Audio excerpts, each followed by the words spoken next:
Bonjour à tous, bonjour à toutes. Nous sommes le mardi 16 juin 2020. Bienvenue dans À l'air libre. Salut Mathieu, quel est ton programme? Bonjour Valentine, je recevrai en fin d'émission Gabrielle Dédier. Valentine, tu la connais bien, toutes les deux avec Laurent Folléa, vous avez réalisé le documentaire On achève bien les gros que l'on pourra voir demain soir sur Arte. En ces temps de mobilisation contre le racisme, les combats se connectent et les discriminations contre les 10 millions d'obèses en France, c'est aussi un problème sur lequel nous devons nous pencher. À tout à l'heure Mathieu. Dans la première partie, retour sur une condamnation historique, celle du clan Balladur dans l'affaire Karachi. On en parle avec Fabrice Arfi. L'hôpital public, à nouveau dans la rue. Interview du docteur Sophie Crozier dans le cortège. Interview sur les promesses d'Emmanuel Macron. L'isolement de Trump à la Maison-Blanche face à la colère populaire contre le racisme et les violences policières. Alexis Buisson, notre correspondant, nous racontera son reportage à Washington. Et puis le stand-upper Alex Fleur, il s'est inspiré de son quotidien de prof d'anglais au collège pour le sketch qu'il va jouer pour nous. À l'air libre numéro 61, c'est parti.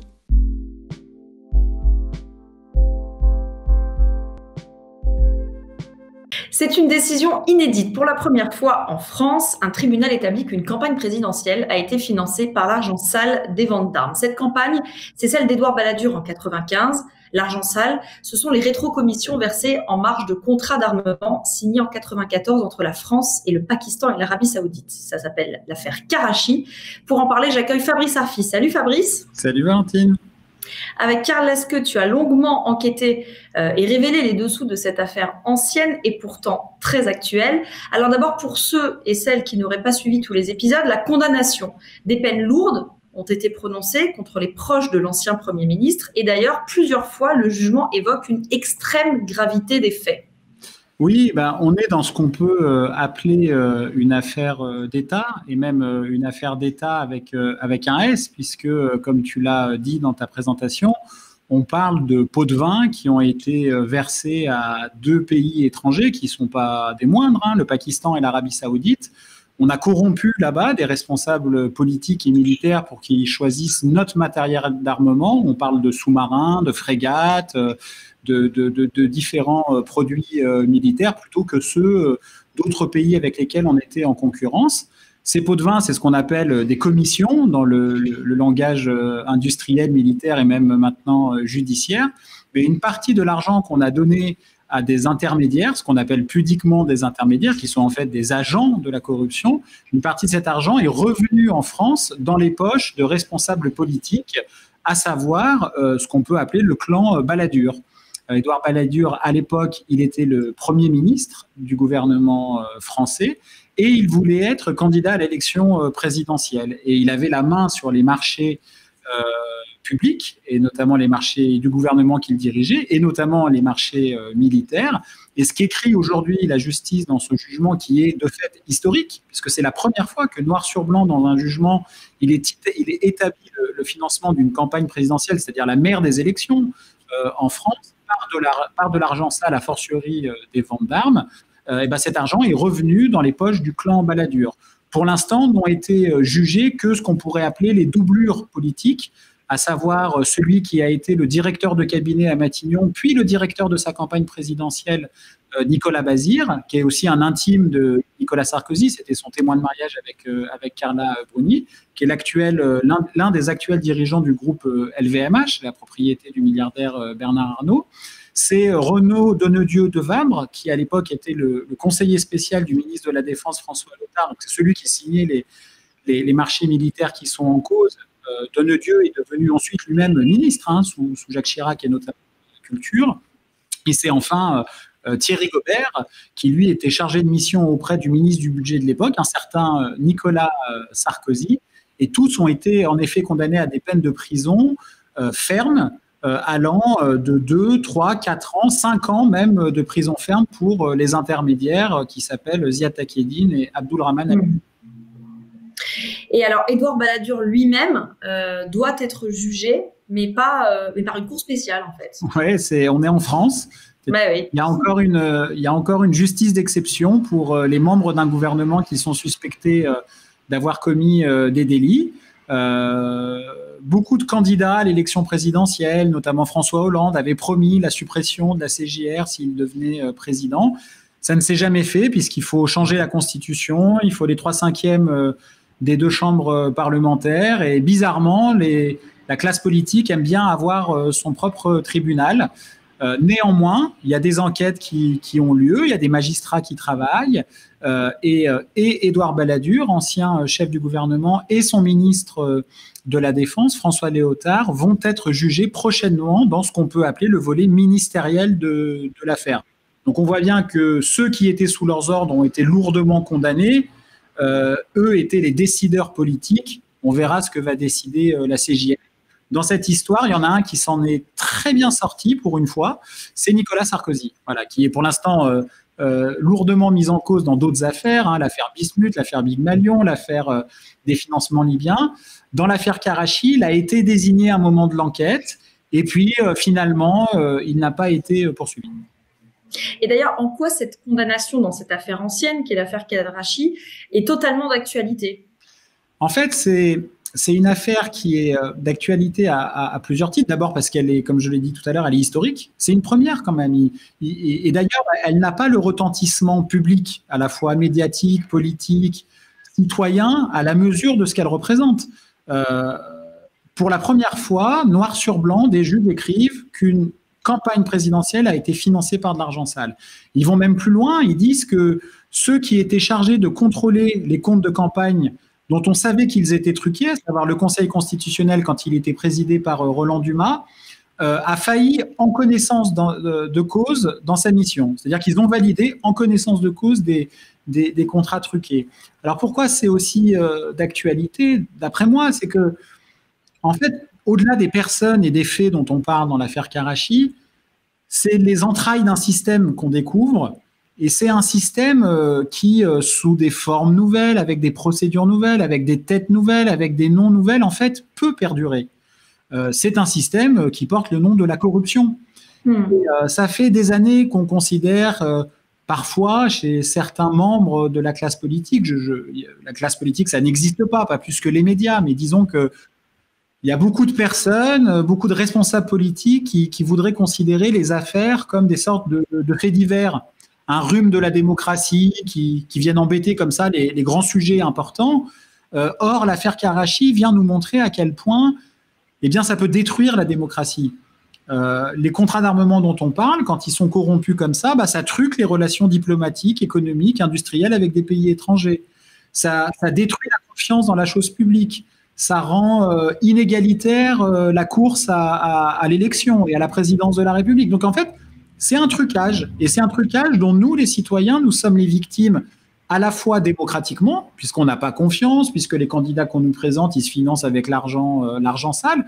Et puis ça nous coûte financièrement. Parce que la corruption, en fait, et la fraude fiscale, et dans toutes ces histoires, notamment Karachi, il y a des paradis fiscaux, on veux-tu, en voilà. En fait, c'est notre argent. Donc, c'est nous qui payons la facture in fine. Et donc, ce n'est pas sans lien avec les problèmes que nous pouvons connaître dans le pays, parfois de déficit, de chômage, les débats sur l'argent public et bien le gérer. Et bien là, on est au cœur de ces problématiques-là. Ouais, ou l'argent de l'hôpital public dont on va parler juste après, par exemple. En quoi est-ce que cette condamnation, elle peut faire jurisprudence ou date ou boule de neige? En fait, la question que je me pose dans une analyse qu'on a publiée aujourd'hui, c'est est-ce que ça change un peu? Ou, version plus pessimiste, est-ce que, comme dans le guépard de Lampedusa, tout change pour que rien ne change? Oui, c'est ça. Est-ce qu'on est dans un État un tout petit peu moins corrupteur et un tout petit peu plus dans une démocratie? Alors, d'un côté, on peut se dire, regardons les conséquences structurelles de l'affaire Cahuzac.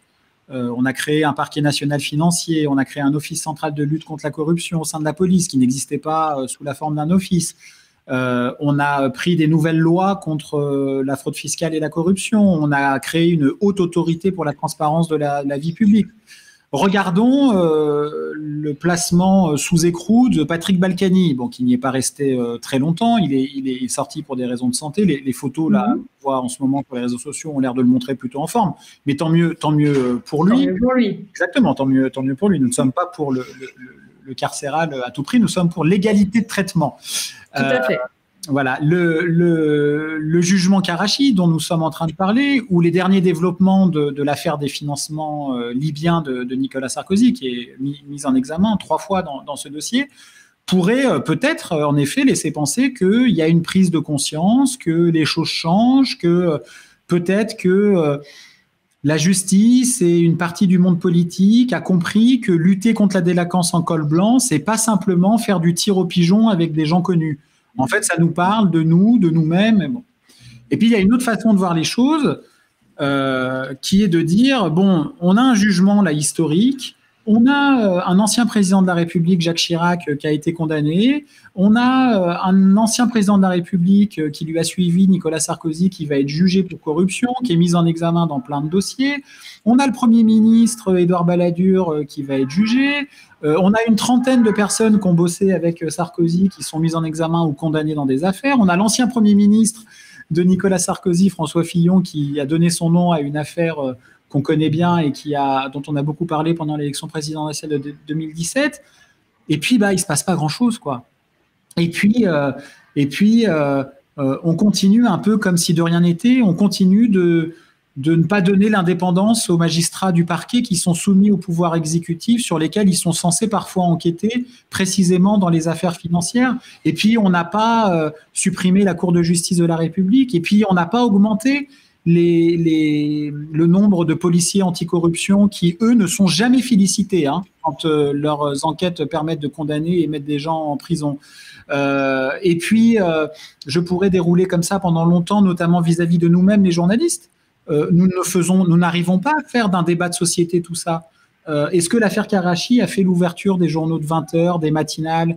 Est-ce qu'il y a eu des éditoriaux? Est-ce qu'il y a eu un débat de société sur la corruption en France, alors que le curriculum vitae judiciaire de la France, il est honteux. Il est honteux vis-à-vis du nombre de responsables politiques qui sont pris dans les filets de la justice. Donc, voilà, il y a ces deux façons de voir. Moi, je ne suis pas pour une vision radicale des choses. Je pense qu'il faut peser des deux côtés. Mais la complexité nous impose de regarder aussi ce qui continue de poser problème. Et tentons d'en faire un débat de société. Merci Fabrice Arfi, on te dit sur Mediapart. À bientôt. Et on parle maintenant donc d'hôpital public, notre argent, votre argent et notre santé.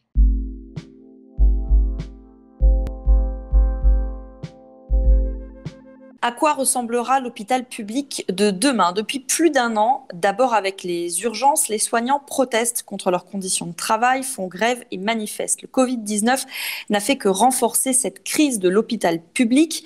En réponse, Emmanuel Macron a lancé le Ségur de la santé qui désigne un plan de réforme massif. Il s'est notamment engagé à stopper, je cite, la paupérisation des personnels soignants et a reconnu, je cite encore, une erreur de stratégie dans la réforme de l'hôpital. Mais les soignants ne semblent pas y croire et sont toujours en colère.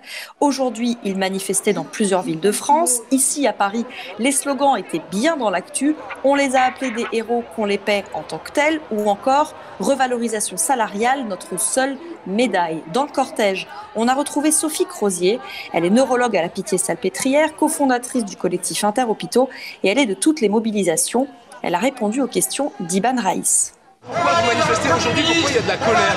Il y a de la colère parce qu'on n'a toujours aucune réponse à une situation de l'hôpital public qui est catastrophique, qu'on dénonce depuis des années, pour laquelle on se mobilise depuis plus d'un an avec le collectif Interurgence et le collectif Interhôpitaux. Ce qu'on demande, c'est très clair, c'est d'avoir des soignants au lit des patients. On n'en a pas, on ferme des lits, on ne peut plus accueillir les gens dans des conditions convenables. Donc voilà pourquoi on est dans la rue. On veut garder un hôpital public debout. C'est le Covid qui a rendu encore plus urgent. C'est quoi la mesure qu'il faut prendre maintenant? C'est la revalorisation immédiate de tous les bas salaires de l'hôpital. On ne pourra pas recruter et garder des lits ouverts si on n'a pas de personnel pour s'occuper des patients. Donc on n'a pas le choix en fait. Il faut absolument qu'on ait une revalorisation salariale. Je rappelle que pour les infirmières, on est au 28e rang des pays de l'OCDE pour la moyenne du salaire. Donc on ne peut pas continuer comme ça, les personnels ne peuvent pas se loger, ils ont des conditions de travail vraiment catastrophiques, ils fuient tous l'hôpital. Et après la crise du Covid, c'est encore pire, tout le monde est épuisé et tout le monde a envie de partir maintenant de l'hôpital. Or ça reste un joyau, ça reste vraiment un bien commun qu'on veut absolument préserver, donc c'est pour ça qu'on se bat et qu'on continuera à se battre, même après aujourd'hui s'il faut.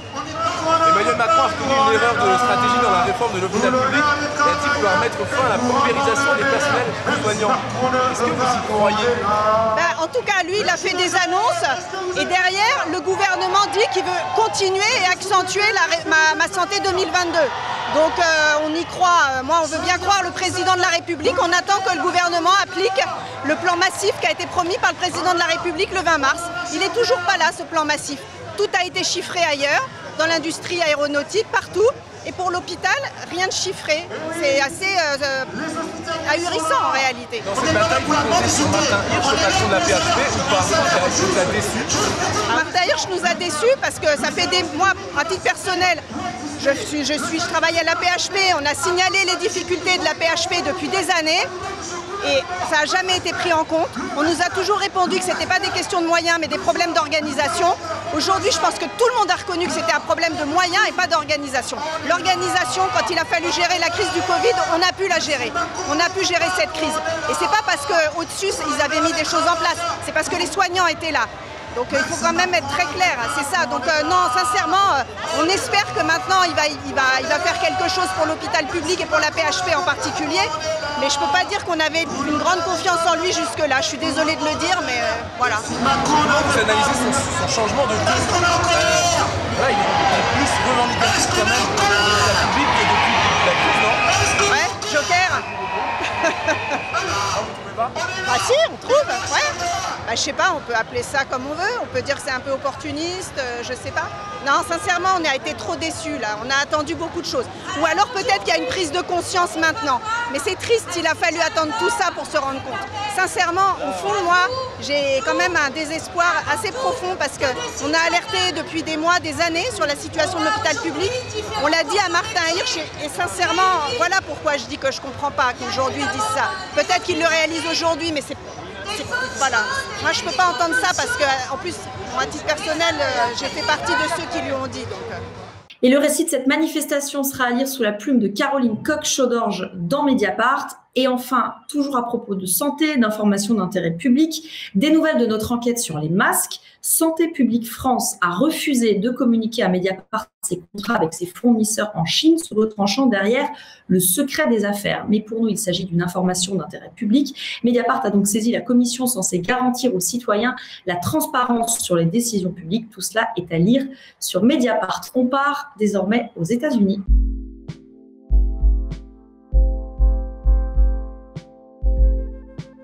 Bonjour Alexis Buisson. Bonjour Valentine. Tu es notre correspondant aux États-Unis. Tu rentres tout juste de reportage à Washington et tu écris donc dans ton reportage sur Mediapart un président raciste, une large communauté noire et une police secrète sous ces airs de belle endormie. La capitale des États-Unis est en colère. Alors d'abord, ce président raciste, un président qui est isolé et sourd aux protestations contre les violences policières. Et ça tient en 3 images que tu as prises pendant ton reportage. Je te laisse nous les commenter. Voici donc la première. Alors effectivement, Valentine, alors voilà, là on est sur au carrefour de 2 rues en fait à Washington. Vous voyez légèrement derrière cette grande bannière Black Lives Matter, la vie des Noirs compte. Donc vous voyez le toit de la Maison Blanche et un peu plus loin l'obélisque, la fameuse obélisque Washington Monument. Et en fait là cette place, ce carrefour en fait a été renommé par la maire démocrate de Washington, Muriel Bowser, la Black Lives Matter Plaza. Donc c'est une place où viennent se retrouver des manifestants, de simples passants qui veulent coller sur une grille qui a été dressée autour du parc du coin et de la Maison Blanche, donc plus largement, qui viennent coller des pancartes, qui viennent coller des images, des messages de soutien. Voilà, là effectivement vous voyez cette grille. Oui, qui est dénudée, là, effectivement. Oui. Non, mais c'est la deuxième photo, effectivement, où la grille est dénudée de sa grande banderole. C'est une photo prise le lendemain, c'est ça ? Alors en fait, cette grille, c'est une grille qui a été dressée autour de la Maison Blanche et autour du parc et de plusieurs bâtiments autour de la Maison Blanche de manière à tenir les manifestants à l'écart de la Maison Blanche. Donc c'est véritablement une grille qui est visible depuis la résidence présidentielle et qui a été utilisée, comme je le disais, par les passants, par les manifestants pour poster tout un tas de messages en hommage aux Noirs qui ont été tués par la police, pour appeler à la fin de la suprématie blanche, et aussi qui sont utilisés par des familles de Washington qui viennent, familles blanches et noires, qui viennent tout simplement les voir et faire de la pédagogie autour de ce qu'est le racisme aujourd'hui aux États-Unis et ce qu'est la violence policière. Je précise qu'il n'y a pas beaucoup de pancartes là dans la photo qu'on vient de voir, tout simplement parce que la grille a été retirée quelques heures plus tard. Donc beaucoup de ces pancartes qui étaient là par centaines, même parfois par milliers, ont été déplacées sur un échafaudage voisin. Qui n'est pas visible et on imagine, hein, en tout cas on sait qu'il y a certains musées de la capitale qui sont très nombreux à Washington qui sont en train de récupérer ces pancartes pour pouvoir les exposer et les conserver pour l'avenir. Oui, il y a une espèce de valeur documentaire de l'histoire qui est en marge d'une certaine façon. Ce grillage, cette grille, elle symbolisait vraiment la rupture, enfin matériellement d'ailleurs, la distance, l'isolement de Donald Trump vis-à-vis de la population et vraiment la rupture entre lui et la population. Il y a autre chose, il y a un bâtiment qui est l'église Saint-John's que tu as aussi photographié, qui symbolise aussi d'une certaine manière cette rupture. Je te laisse nous expliquer son symbole. Oui, tout à fait. Alors l'église Saint-John's, elle se trouve également juste au carrefour de ces deux rues et au cœur de cette place Black Lives Matter.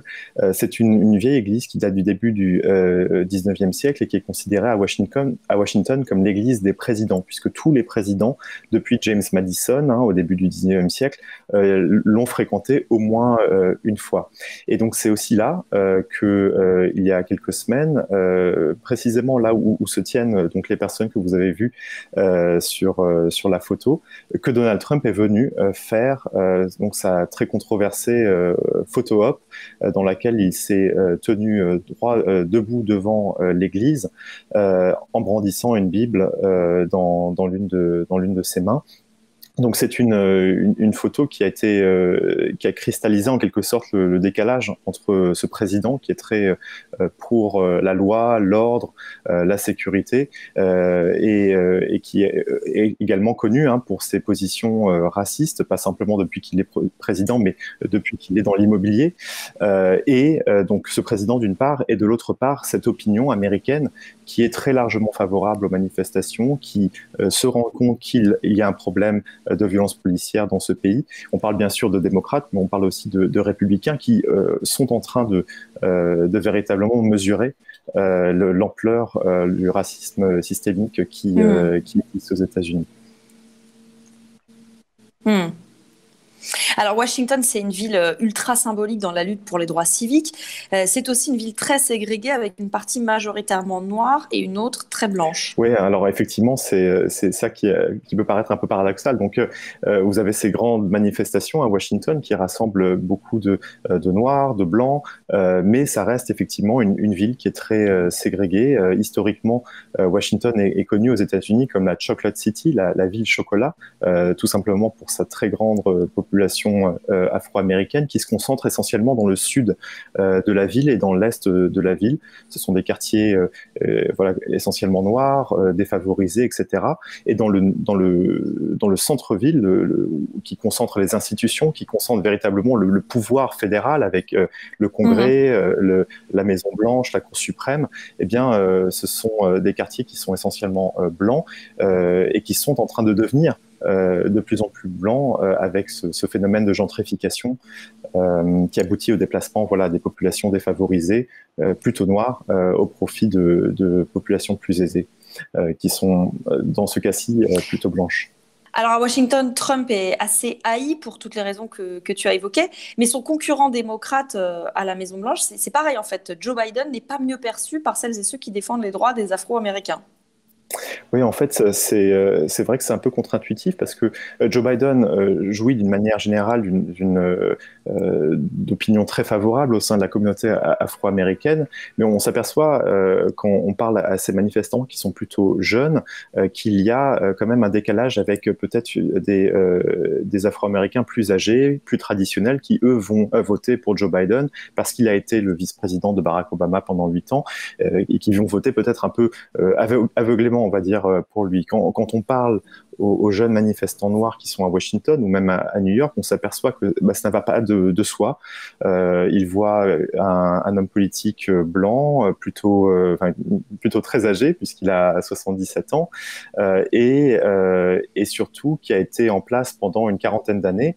Ils se demandent qu'est-ce que Joe Biden a fait pour lutter contre le racisme systémique. Donc, ce qu'on entend beaucoup, ce que j'ai entendu beaucoup à Washington, c'est que certainement ils allaient finir par voter pour Joe Biden, mais que ça ne serait certainement pas un vote enthousiaste.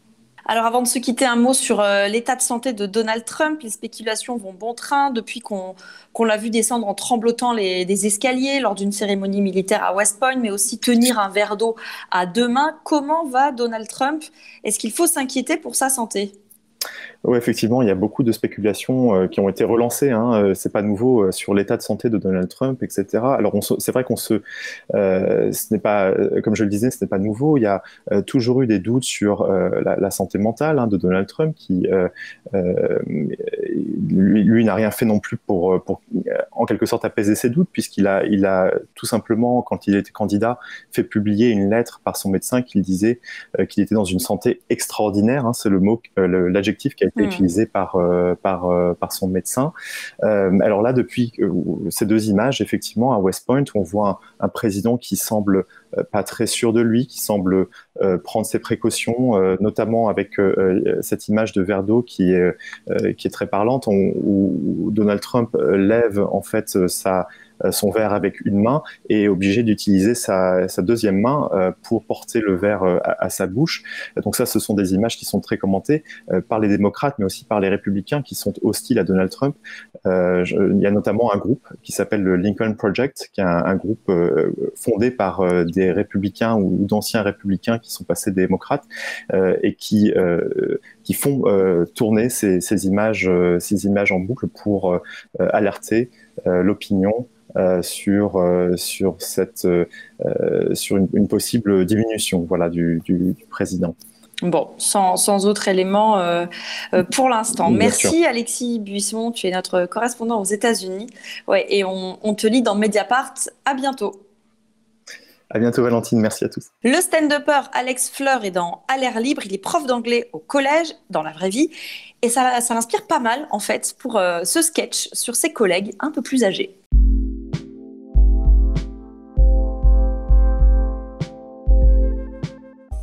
Je le réveille le matin calmement et paisiblement. Fuck off!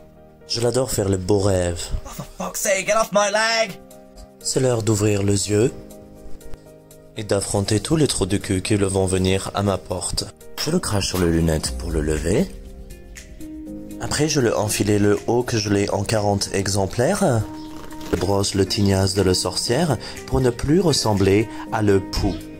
Je le bois le thé pour me le donner d'énergie. Absolument délicieux. Et je le suis heureuse de regarder le beau paysage autour de moi. Shitty Wada, tant de le merde encore. Je le fais coucou à tous les voisins que je le adore. Oh no, not you. No, you fuck off, you old rag. Tête de le tapis empoisonné dans la poubelle que tu as la tête de merde. Après le cigarette et le café, je le fais caca, c'est le grand classique. Ici, le livre, il est très drôle. Et je le rigole. Et c'est l'heure de me essuyer. Ici, je l'essaye de le réveiller, le merde de correspondant français qui habite à la maison. Wake the fuck up, tu le réveilles ton cul! What do you want for breakfast? Le petit déjeuner? Eh ben le mange ta main et garde l'autre pour le mois prochain. Grateful piece of shit. Après le stress de le correspondant français, je le m'assois et je l'essaye de le changer les chaînes. Mais après 14 années de la même télévision, je n'y arrive toujours pas. I'm telling you, it's shit. TF1 c'est la merde. M6 c'est la merde. TF2 c'est la merde. The world's going to shit. We're about to die. We're about to die. On va tous mourir. Je regarde ce qui se passe outside. We get it. You're a runner. Moi aussi je peux le courir, hein? Ah oui, le monsieur, je le parle de toi. Que je me la pète, que je le bourrichon. Oui, je le parle. Par le suite, je le mets à jour le réseau de rencontres, le profil. Susan Felicity, businesswoman, 23 years old. And this is my profile picture. Sur le réseau de rencontres, il y a les gens ugly, il y a les gens moches, les gens beaux, oh très beaux, et je le suis très contente. Je l'ai toujours espoir de le rencontrer l'amour, and it gets me very excited. Je le rends très heureuse, moi, très contente. Après l'effort, le confort. Je le refais le sieste et je le m'endors jusque-là à peu près 7 heures de le soir. Bonne nuit à tout le monde, merci.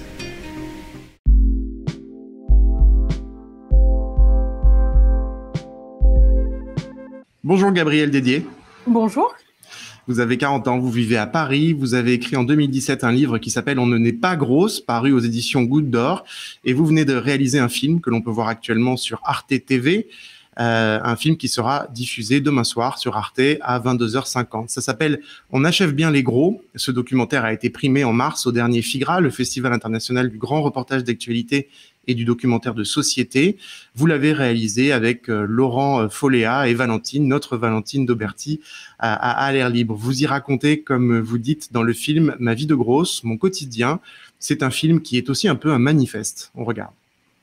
J'étais étudiante à Montpellier et autour de Montpellier, il y avait pas mal de plages de tout nu. J'ai débarqué avec tous les fantasmes qu'on peut avoir sur les gens qui vont me regarder, qu'est-ce qui va se passer. Et puis en fait, donc, je me dessape et là, il ne se passe rien. J'étais à poil et j'étais invisible. Les gens en avaient rien à faire. Et je suis allée me baigner nue dans la mer. Et je me suis dit, mais il n'y a plus jamais un seul connard sur cette terre qui m'empêchera d'aller me baigner. Gabrielle, vous riez. Ouais. Oui, je ris. C'était pas prévu cette phrase, elle sortait vraiment du fond du cœur. Hein, donc, Ouais, on voit. Votre livre, je l'ai dit, On ne naît pas grosse, publié en 2017, a mis en lumière la grossophobie qui imprègne nos sociétés. Et grâce à lui, grâce à ce livre, donc le stigmate lié au poids a commencé à être évoqué. En France, il y a 10 millions d'obèses, 40% de personnes en surpoids. Et pourtant, dites-vous, ils sont souvent invisibles. Oui, ils sont totalement invisibles. En fait, statistiquement, on sait où se trouvent les gros. On sait que les gros ne se trouvent pas au centre de Paris. On sait qu'ils se trouvent plutôt en périphérie. On sait que les gros ne se trouvent pas au centre des grandes villes comme Lyon, comme Lille. Ils sont vraiment en périphérie parce qu'en fait, les gros ont moins accès à l'emploi. Une femme qui est obèse est 8 fois moins employable qu'une femme qui ne l'est pas. Et un homme obèse est 3 fois moins employable qu'un homme qui ne l'est pas. Et du coup, ces gros, ils sont pas dans les endroits où les loyers sont chers, par exemple, les centres-villes.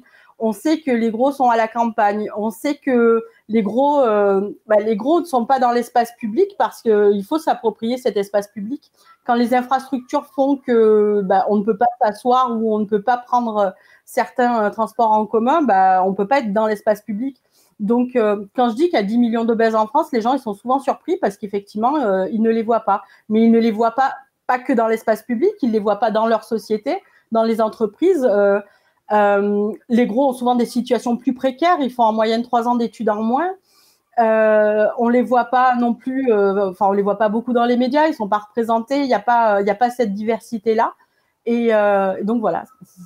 Ce film, vous le co-réalisez donc, et c'est comme si on entrait dans votre histoire, bien sûr, votre subjectivité, mais aussi on voit beaucoup votre corps, votre peau, avec ces séquences d'entretien qui sont, par exemple, réalisées dans une piscine, dans des vestiaires, à la gym.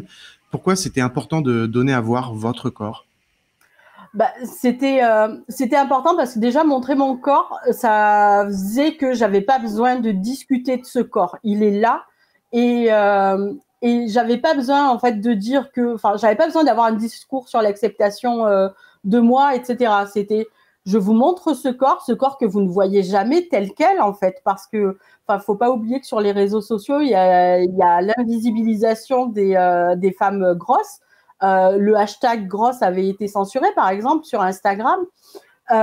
Donc voilà, c'était, ce corps qui vous dérange, moi, je vais vous le montrer parce qu'en fait, c'est le mien et c'est face caméra, je vais vous regarder en fait, je vais vous regarder en face et je vais vous montrer ce corps. Si vous ne voulez pas le voir, vous zappez. Mais c'est important de le montrer parce qu'en fait, le montrer, c'est juste dire qu'on n'a pas à se cacher de quoi que ce soit. On n'a pas à culpabiliser d'être gros. On n'a pas à avoir honte d'être gros.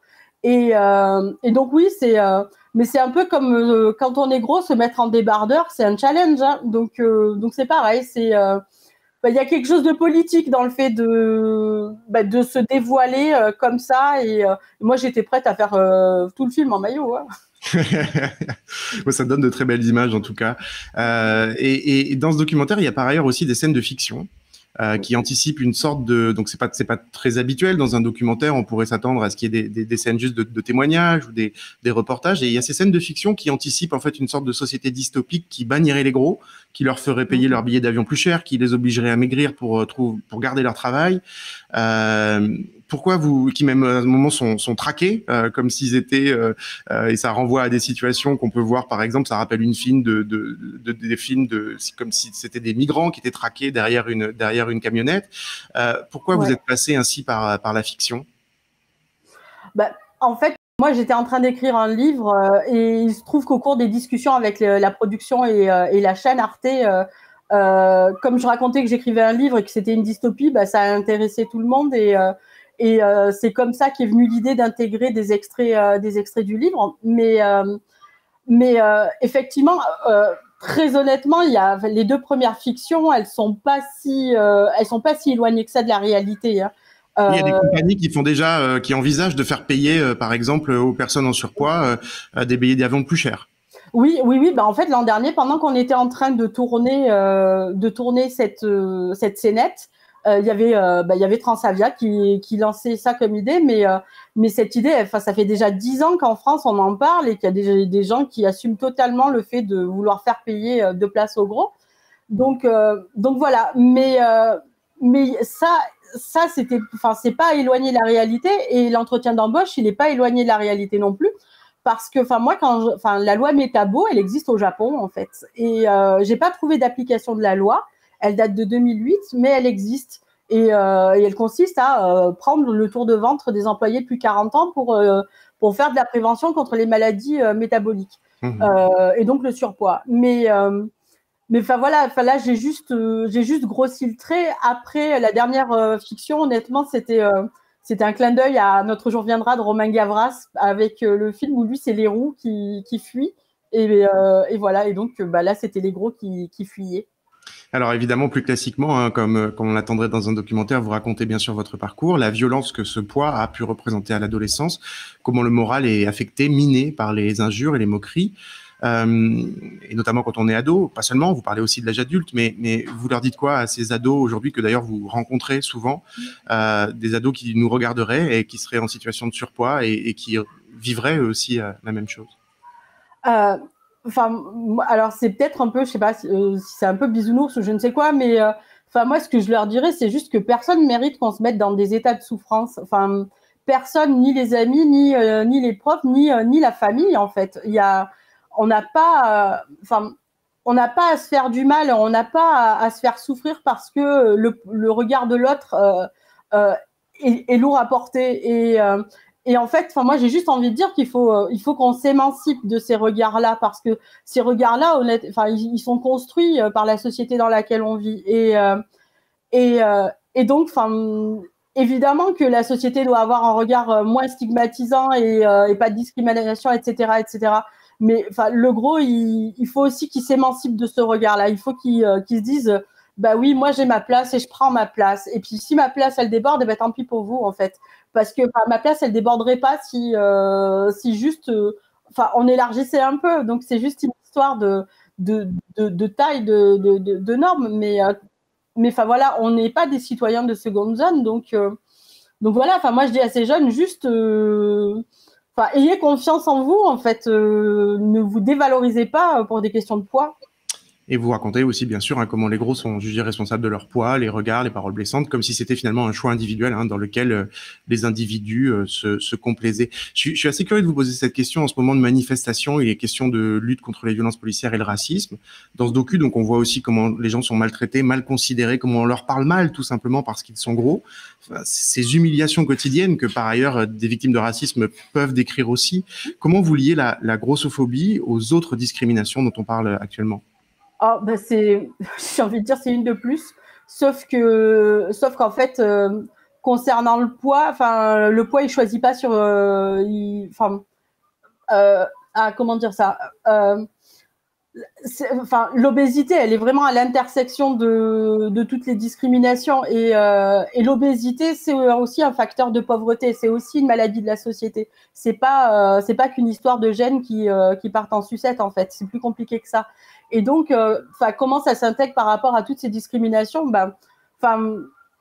En fait, ouais, j'ai l'impression que c'est juste c'est une de plus, mais c'est un vrai stigmate, parce qu'en fait, on sait qu'un smicard sur 4 est obèse, alors le taux d'obésité dans la population, c'est 17%. Chez les smicards, ça passe à 26%. Chez les gens qui ont le RSA, ça passe à 33%. Mais chez les gens qui gagnent 4 000 € et plus, on est à 7%. Donc, on est vraiment on est dans une stigmatisation. Dis-moi combien tu pèses, je te dirai combien tu gagnes. Et donc, comment ça s'inscrit par rapport à tout ça? C'est une superposition, en fait, des discriminations. C'est parce que on peut être obèse et on peut être racisé, on peut être, ça choisit pas en fait. C'est très maladroit la façon dont je le dis. Je suis désolée.